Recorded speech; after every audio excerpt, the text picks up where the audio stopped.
Okay, folks, Monty and the Pharaoh YouTube subscribers and viewers. This is Mike Messier of Subscribe to Mike Messier YouTube channel and also MikeMessier.com with your weekly AEW Apologist report.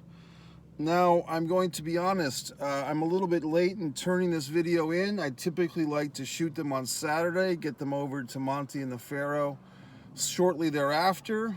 Unfortunately, I was taping one last night, which was late already, and some technical issues. This is a retape, so here we go.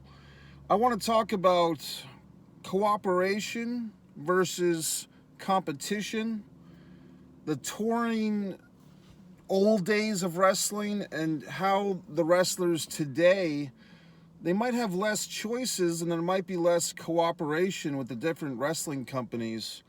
But why that these wrestlers changing one company to the next is a good thing, not a bad thing. And I know that Monty and the Pharaoh, I believe, have been a bit critical of the CM Punks and the Bryan Danielsons of modern day, feeling that these guys have somehow abandoned or been less than loyal to Vince.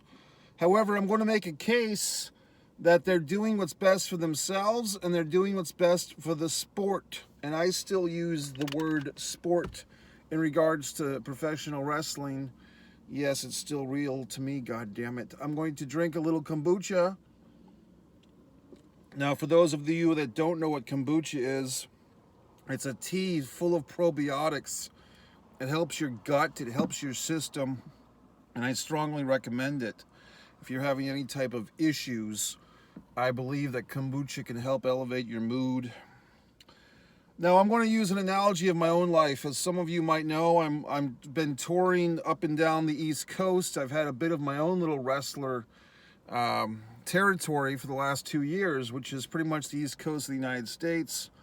More or less from Boston down to, let's say, Fort Myers Beach, Florida. It's kind of been the territory I've worked. And when I say worked, it's not as a wrestler. I'm talking as a filmmaker, as myself, moving, doing things, meeting people, creating situations, being part of situations. And here's the thing, folks. They never miss you until you're gone. You know what I mean? People just don't appreciate people, hardworking people, talented people, nice people, intelligent people. They don't appreciate them until they're gone. So when you talk about these wrestlers, CM Punk, were the fans, yes, CM Punk was very popular, but were the fans chanting CM Punk, CM Punk, CM Punk all the time during all these matches when he was gone? Or in more recent times, Bray Wyatt, we want Wyatt, we want Wyatt. When Ric Flair left the NWA, going back to the old school, 1991, when him and Jim Herd could not agree, and Flair vacated the title, the NWA World Heavyweight title, you started hearing these, which was also, actually at that point, it was the WCW World Heavyweight title. But you started hearing all these chants of we want Flair at the 91 Great American Bash, right? My point is, it's a Jim Cornette expression. I'll give him credit. I always try to give credit where credit's due. How can we miss you if you will not go away? How can we miss you if you won't go away? And I feel that Daniel Bryan and CM Punk have gone away from the WWE. And Charlotte Flair might be the next big name. I can see that being a big scandal. People have predicted that kind of on the down low for a year or two. But with her lover boy, Andre, over in AEW, and her father, the Nate, out of the WWE as far as a contract or a Legends contract, Charlotte seems like, she's really getting stuffed pretty well by Andre. So, a woman's heart goes, it follows other parts of her anatomy for the most part. So I can see Charlotte leaving the WWE whenever her contract is up or whatever happens, and I could see her popping in AEW.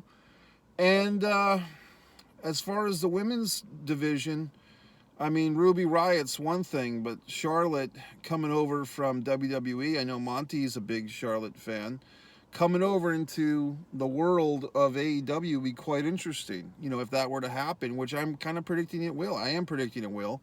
It may not be within a year or two, but I think eventually it's going to happen. I don't see Charlotte. I mean, Charlotte had a rough week with the meme world, the mean memes, people kind of comparing her face to Cher. Look, she obviously she's had plastic surgery in her face. I guess, the politically correct thing to say is it's her face, it's her business.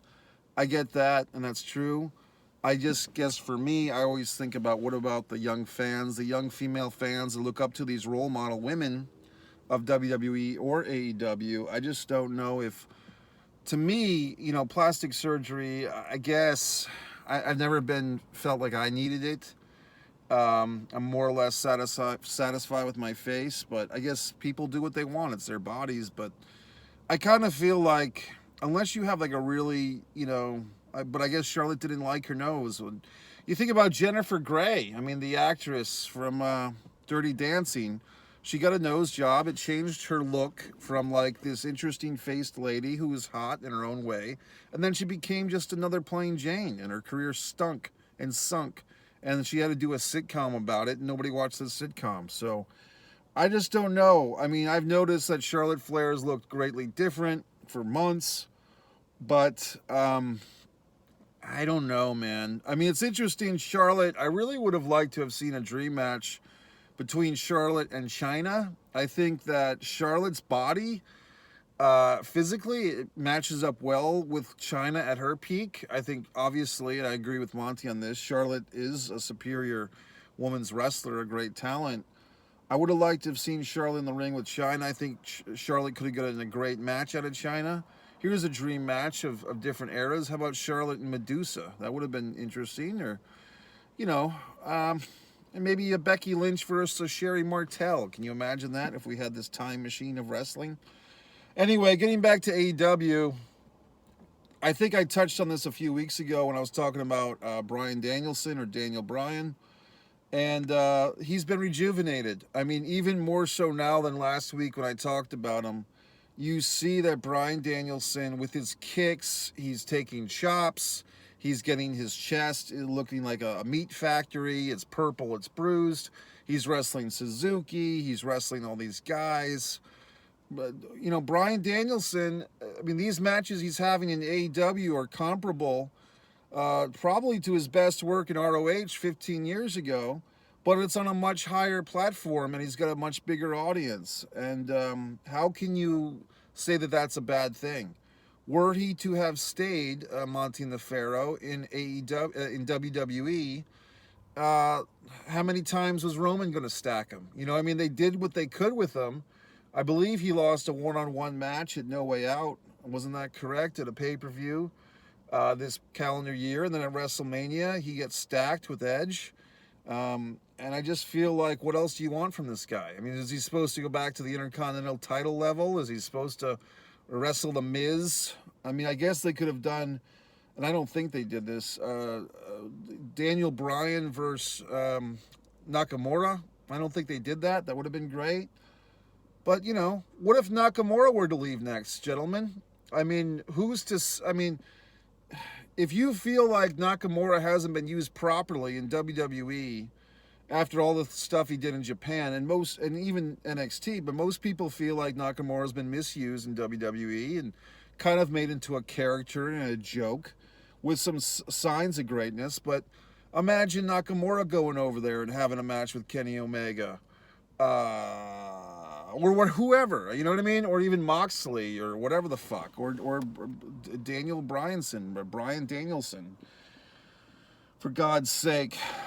Now, I want, for all the AEW fans and all the Monty and the Pharaoh fans, I know that Monty and the Pharaoh feature the Missy Hyatts, the Sabus, the RVDs, the Tony Atlases, all the legends of wrestling, New Jack, and so forth. So it's an educated audience I'm talking to. For those that are perhaps younger that are catching up to speed here, back in the territory days, you know what I mean? Fritz von Erich, I believe he was the AWA World Champion, and then he goes over and starts his own company more or less in Texas. You know what I mean? Bill Watts had the UWF, but he's trading the Rock and Roll Express with Jerry Jarrett in Memphis. Jerry Lawler is the king of Memphis, but occasionally he's working a little program in Hawaii as a heel against Jimmy Snuka. Look that one up. So on and so forth. I mean, Abdullah the Butcher for years did not have a home territory. He would just wander the planet, wanderlust. Just Abdullah was a touring heel. Kamala was kind of a touring heel. I'm talking about 1982, 83, 84. You know what I mean? And in those days, you would go to the newsstand, yes, a fucking newsstand, not the internet, and you buy these fucking wrestling magazines. You know what I mean? These, I think it was GC London Publishing, Pro Wrestling Illustrated, and you'd get a subscription, and they come to your mailbox in these thick Manila envelopes. And it was such a good time. And I know that you can't recreate the past. And to be honest, I give pro wrestling a lot of credit for even just being around anymore. Because the way that wrestling has changed, I don't think for the better. But just the fact, there really is something magical about that ring. This lighting sucks. There is something magical about... I'm holding a goddamn light. There is something magical about the fucking ring and the ropes and the dimly lit arena. It always pissed me off when Junior would kind of put down the cigar-filled arena. I kind of like the goddamn cigar-filled arena, okay? There was something about it for me, guys and women, that when I was watching wrestling as a kid and a teenager,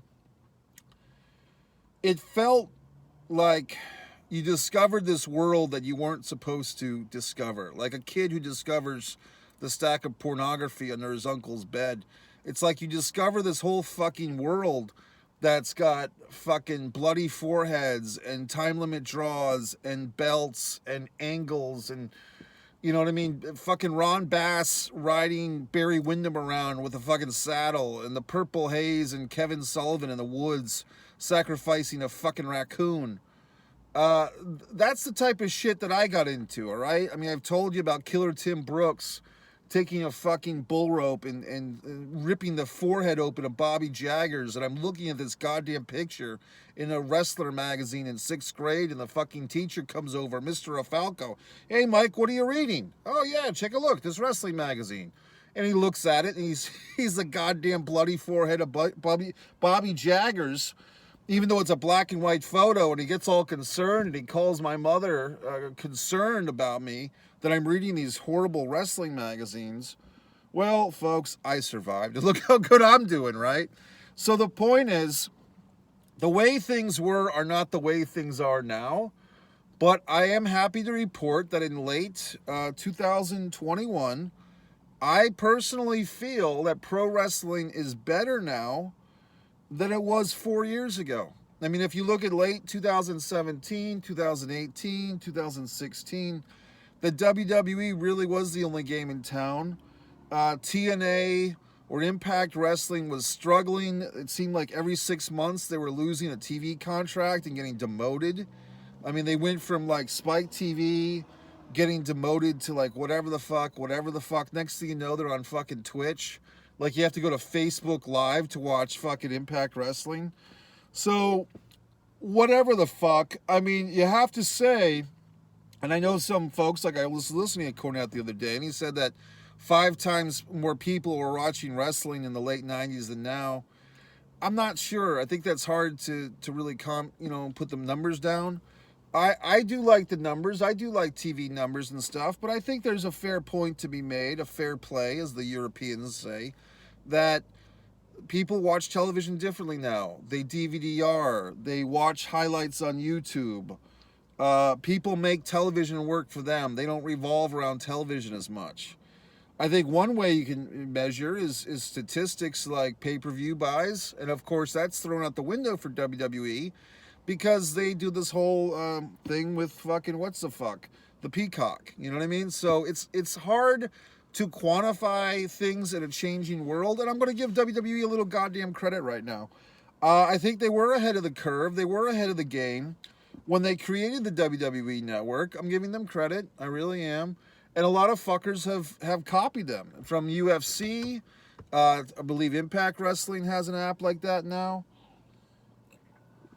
I wouldn't be surprised, and I'd probably predict it's kind of a sure thing that give it a year or two. Um, if AEW has the rights to their material over TBS or TNT, I wouldn't be surprised to see all the AEW catalog of pay-per-views and dynamites and rampages and darks and being the elite or whatever the fuck. I would not be surprised to see AEW also have an app, a network, computer app type of thing with some subscription charge.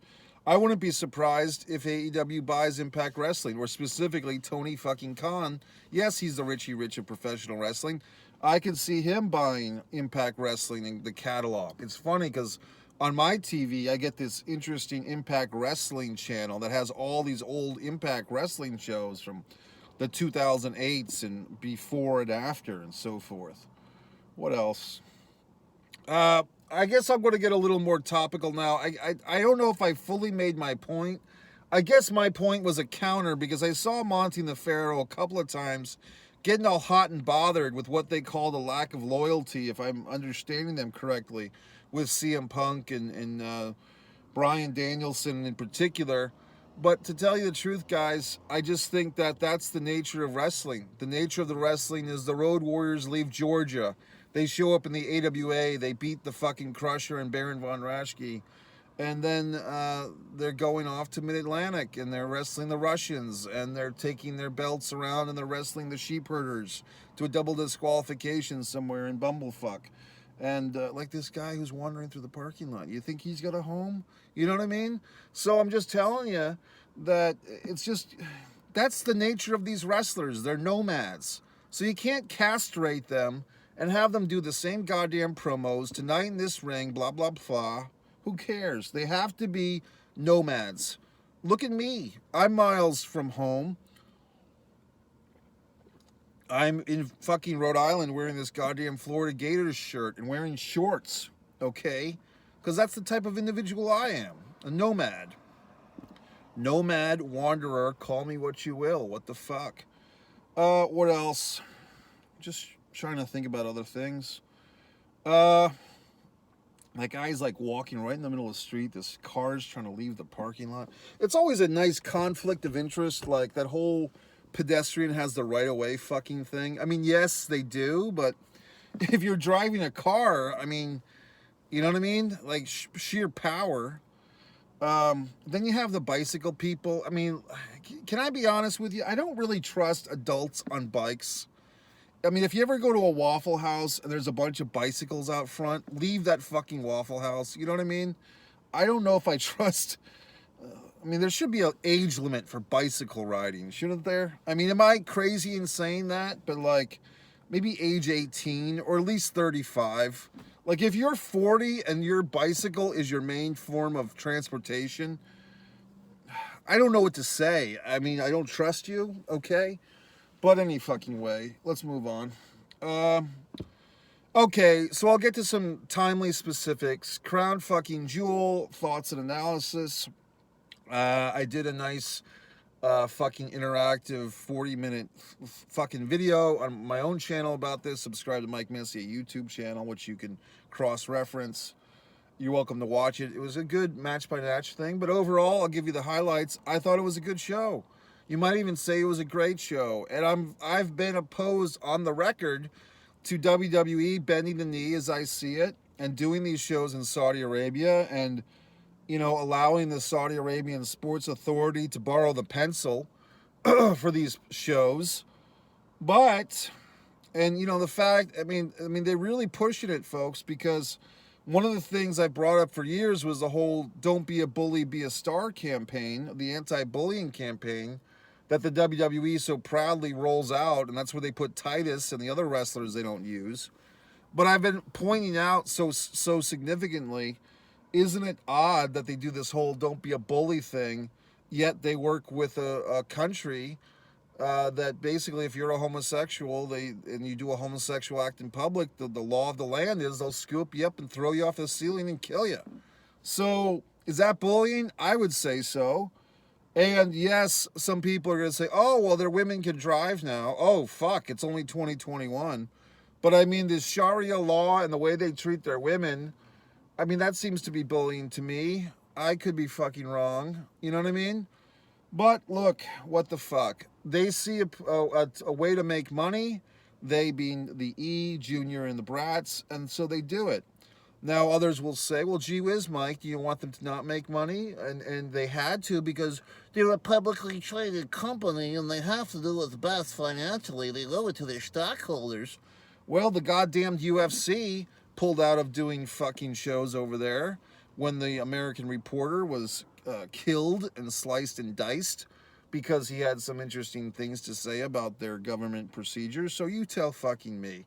That all being goddamn said, I did watch the fucking show, and their shows in Saudi have always been a little bit goofy and disappointing, but this one was pretty good. Let's be honest.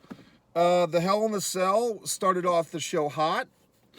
I'm sitting there watching this goddamn thing, and when I see that cell coming down, and I see Edge or whoever the fuck come into the ring, the thought bubble said that's a bold choice. It's a bold choice to start your fucking pay-per-view or whatever you want to call it, your crown jewel, with a Hell in the Cell. And they actually did have a little bit of blood. Granted, it was blood from Edge's back. Still blood, you know what I mean? The show overall was good. I did think that they would have a tag team title change. I thought what's his dick, AJ and Omos would get back that I guess the Raw tag team title just for shits, grins, giggles, and high fives. But they did not do that. Why they did not do that, I don't know. I guess I'm going through the whole goddamn thing in my mind now. Probably the most thing that was goofy as fuck. I knew that Zelina, I predicted, I didn't know. I predicted that Zelina and fucking Xavier Woods would win. And here we go, folks, controversy. Because they have a darker pigmentation, because they look more like Saudi Arabians than the whiteys, than fucking, Dewdrop, who, she looks cute in some, like cute from the neck up type of thing. Like, not my flavor of ice cream. But I know that a lot of guys like that fat ass these days. A lot of guys are what they call chubby chasers and so forth. Not me. I'm what you call a fattest. I'm a guy who's overweight, who doesn't like overweight women. So I don't think Dewdrop's particularly attractive below the fucking double chin, but some guys do. And, she is cute in her own fucking way, but her own fucking way is a fat chick. You know what I mean? But I knew that they would not give Dewdrop the fucking Queen's Court title as a fat, pasty American. And Finn Balor, who has done all his, Finn is for everyone, and GBQT Happy Finn and his rainbow shirts, he's not going to fucking win over there.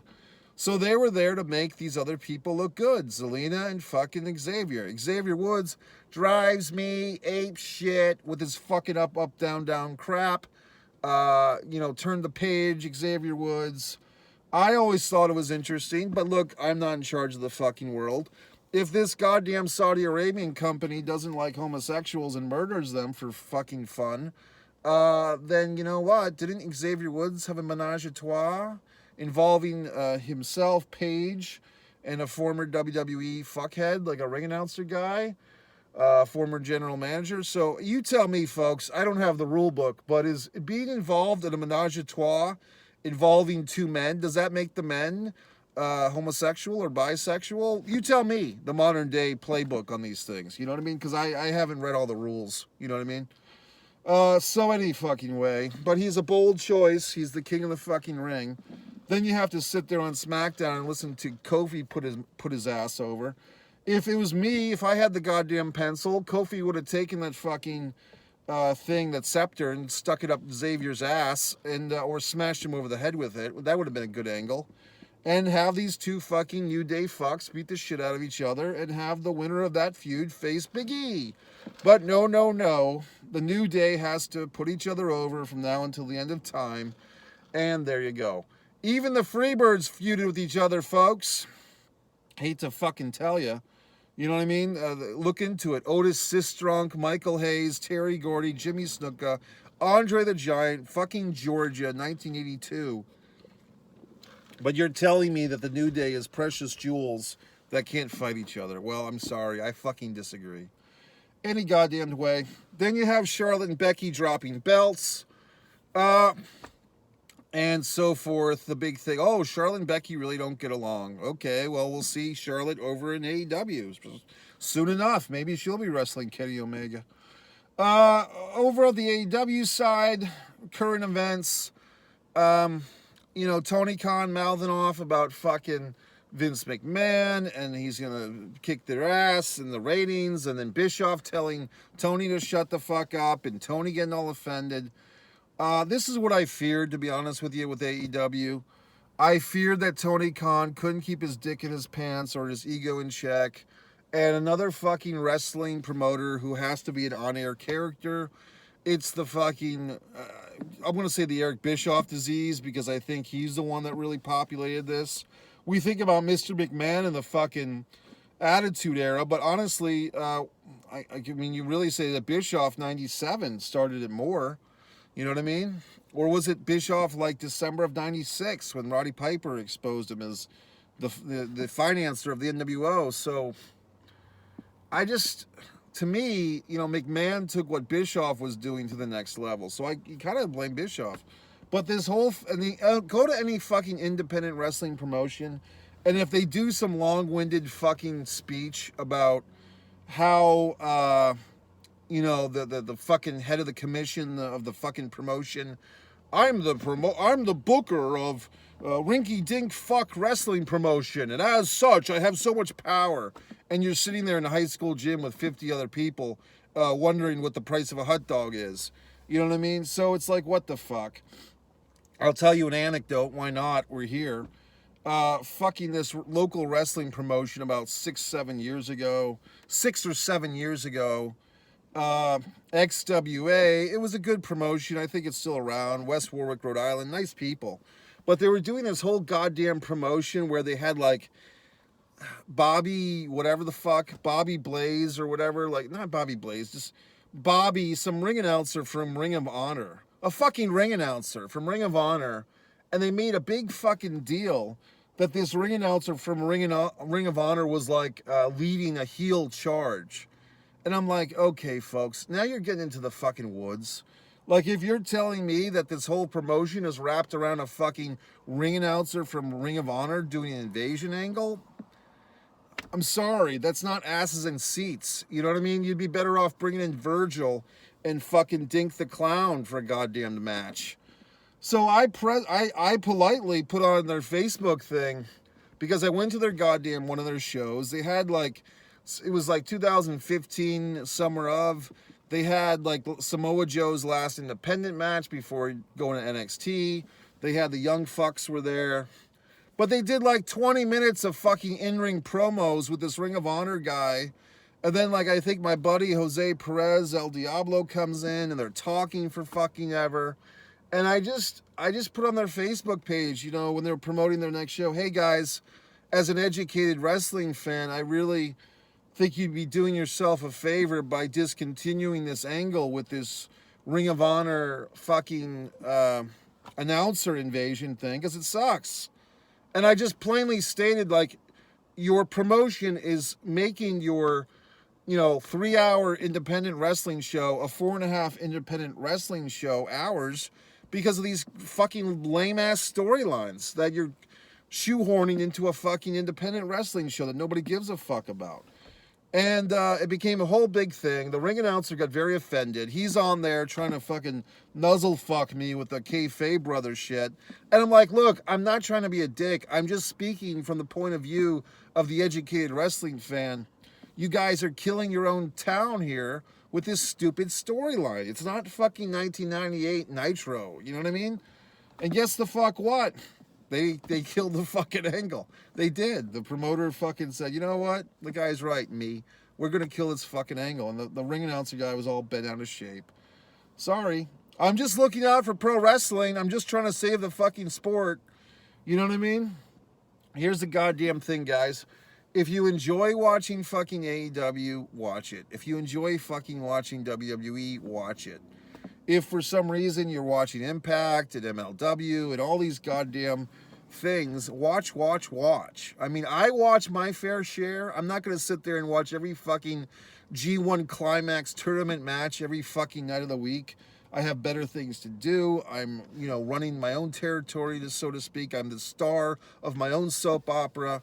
You know what I mean? I could only fucking Facebook fan fuck all these guys at a limited time as I do. I have to drink my kombucha. I have to make my movies. I have to promote myself. I don't have the time to sit there and analyze every Paul Heyman, Roman Reigns fucking promo from the weekend. Sorry, I'm busy. That being said, we're all having a good time. Enjoy life. What the fuck? So, this has been your goddamn video for Monty and the Pharaoh. What the fuck issue was this? 6? Number 6? A couple of days late, but I think it was worth it.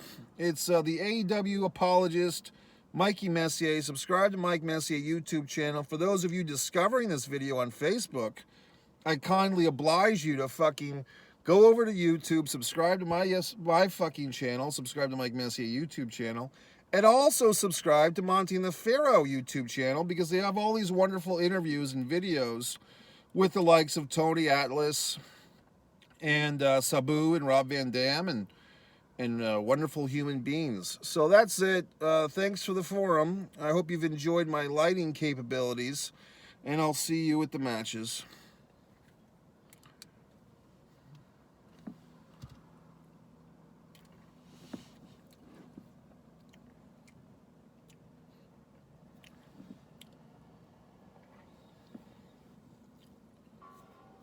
That was a good one.